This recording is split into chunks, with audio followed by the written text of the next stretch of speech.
কিন্তু প্রশাসনের পক্ষ থেকে সবসময় আমাদেরকে দায়িত্বশীল পার্টি মনে করে আমাদেরকে কিছু আবেদন করেছে। বর্তমান পরিস্থিতিতে আমরা সেটা মাথায় রেখে আমাদের মিছিলকে আমরা অনেক ছোট করে দিয়েছি। অনেক জায়গা থেকে যে লোক আসতে চেয়েছে সেগুলোকে আমরা বারণ করেছি।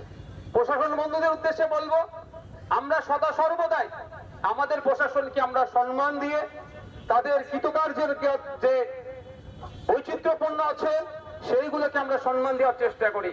কিন্তু দুর্ভাগ্যের বিষয়, পুলিশ ইউনিফর্ম পরে যারা পুলিশ কোডের বাইরে গিয়ে সংবিধান বহির্ভূত কাজ করছে তাদেরকে আপনারা কোন ভাবে কোন দিক থেকে তাদেরকে আড়াল করার আপনারা চেষ্টা করছেন। যে রাজদীপ হালদার থেকে শুরু করে রাজদীপ সরকার থেকে শুরু করে আনিসকে যারা ছাদ থেকে ফেলে হত্যা করলো, শিকারী মোড়া আদিবাসী সমাজের ছেলেকে আবগারি দপ্তর তুলে নিয়ে গিয়েছিল, 3 দিন পরে তার লাশ পেয়েছে, যে পুলিশ কর্তারা তার সাথে অপকর্ম করলো, অন্যায় করলো, তাদেরকে এই প্রশাসনের একটা অংশ মুখ্যমন্ত্রী বাঁচানোর জন্য কেন তৎপর হয়ে উঠছে, এর জবাব আগামী দিনে দিতে হবে। আমরা শান্তিপূর্ণ আন্দোলনের পক্ষে, গণতান্ত্রিক ও বর্ধিত আন্দোলনের পক্ষে, বিচার ব্যবস্থার প্রতি সম্মান রাখি। যদি কোন কলকাতা হাইকোর্টের কোন বিচারপতি যদি আমাদের রাস্তায় আঘাত দেয় বা সাধারণ মানুষের মনে যদি প্রশ্ন তোলে, বিচার ব্যবস্থার প্রতি যদি আমাদের আস্থা কমে, সেই বিচারপতিকে কিন্তু দায়ভার নিতে হবে। আমরা রাখবো, একসময় রাস্তা দেখেছিলাম রাখবো, কিন্তু দুর্ভাগ্যের বিষয় আমরা একের পর এক ঘটনা ঘটে যাচ্ছে, সেইগুলোকে ধামাচাপা দেওয়ার জন্য প্রশাসন এবং সরকার তৎপরতা দেখাচ্ছে। আমরা ভুলে যাচ্ছি না শিকারী মোড়ার ঘটনা, আমরা ভুলে যাচ্ছি না বিদ্যুৎ মন্ডলের ঘটনা, আমরা ভুলে যাচ্ছি না গত বছরে বারুইপুর পুলিশ ডিস্ট্রিক্টের আন্ডারে এক সপ্তাহে 4টি যুবককে পিটিয়ে হত্যা করার অভিযোগ আছে। 2টো যুবক পুলিশ কাস্টাডিতে, 2জনকে জেল কাস্টাডিতে হত্যা করা হয়েছে, এই অভিযোগ আছে। সেই সময় পশ্চিম বাংলা ধর্মপ্রাণ মানুষেরা, সুশীল নাগরিকেরা যখন কথা বলতে শুরু করেছিল, তখন মাননীয় মুখ্যমন্ত্রী তড়িঘড়ি সিআইডি হাতের দায়িত্বভার তুলে দিয়েছিল, তদন্তভার তুলে দিয়েছিল। কিন্তু দুঃখের বিষয়, অপদার্থ পুলিশ মন্ত্রী সিআইডি এখনো পর্যন্ত তার 4জনকে হত্যা করা হয়েছে, যারা হত্যা করলো তাদের শাস্তির ব্যবস্থা করতে পারলো না। অপদার্থ মুখ্যমন্ত্রীকে এখান থেকে ধিক্কার জানাচ্ছি। আমরা ভুলে যাচ্ছি না আনিস খানের কথা, তার রাজনৈতিক পরিচয় আমাদের আইএসএফের সাথে যুক্ত থাকলেও সে স্বাধীন ভারতের একটা নাগরিক। রাতের অন্ধকারে চোরের মতো এসে পুলিশ তাকে ছাদ থেকে ফেলে হত্যা করলো।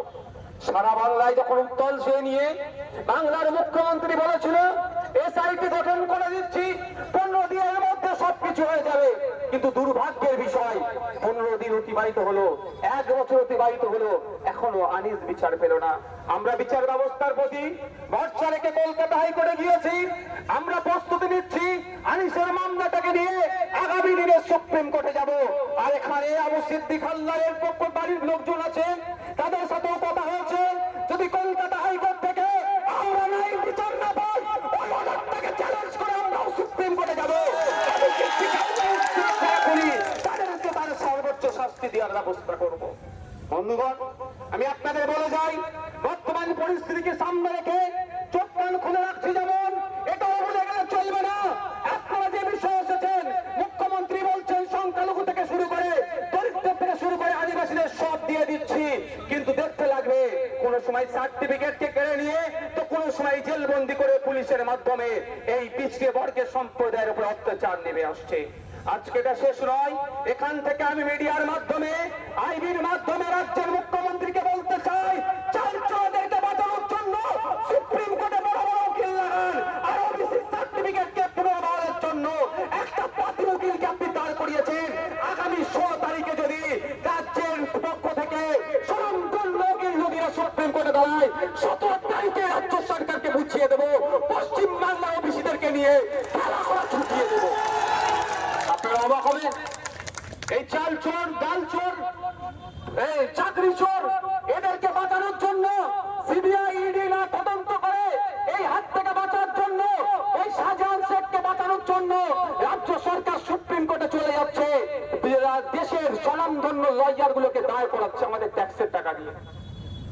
আর পশ্চিম বাংলার যারা পিছিয়ে বর্গের মানুষ, যাদের ওবিসি সার্টিফিকেট, যারা নিয়ম মেনে না করার জন্য বাতিল হয়েছে, সেটাকে এইটাকে চ্যালেঞ্জ করে যে লয়ার গুলোকে দাঁড় করানোর দরকার, তার পরিবর্তে আমি পার্টি শব্দটাকে উইথড্র করে নিচ্ছি, সরি, আমি তার পরিবর্তে তুলনামূলক সিনিয়র অ্যাডভোকেটদেরকে না দিয়ে একটা লেভেলে দিচ্ছে, যাতে বকলমে ওই মামলাটা সুপ্রিম কোর্ট থেকে এখানে যারা জিতেছে জিতে যেতে পারে, কিন্তু হতে দেওয়া যাবে না।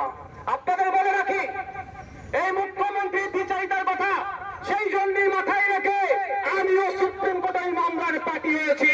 পশ্চিম বাংলার ওই ওবিসি সার্টিফিকেট যারা পেত তাদের নাই বিচার দেওয়ার জন্য। বন্ধুগণ, শুধু যে বিষয়ে এসেছেন আপনারা আজকে, সেই বিষয়ে বলেছে, আমি শুধু দুটো জিনিস অ্যাড করতে চাই। আজকে 22 বছরের তরতাজা ছেলে প্রসেন মন্ডল, তার সে নাকি চুরি করেছে, এই অপবাদে তাকে পিটিয়ে হত্যা করা হলো। আচ্ছা বলুন, যদি কেউ চুরিও করে নাই, অন্যায় করতে নিশ্চিত হবে, তার জন্য প্রশাসন আছে, আইন আছে, বিচার ব্যবস্থা আছে, কিন্তু আমাদের প্রসেন মন্ডলকে পিটিয়ে হত্যা করলো, এই সাহসটা পাচ্ছে কোথায়? সাহসটা পাচ্ছে আমার রাজ্যের প্রশাসনের যিনি প্রধান আছেন, সরকারের যিনি প্রধান আছেন, মাননীয় মুখ্যমন্ত্রীর জন্য।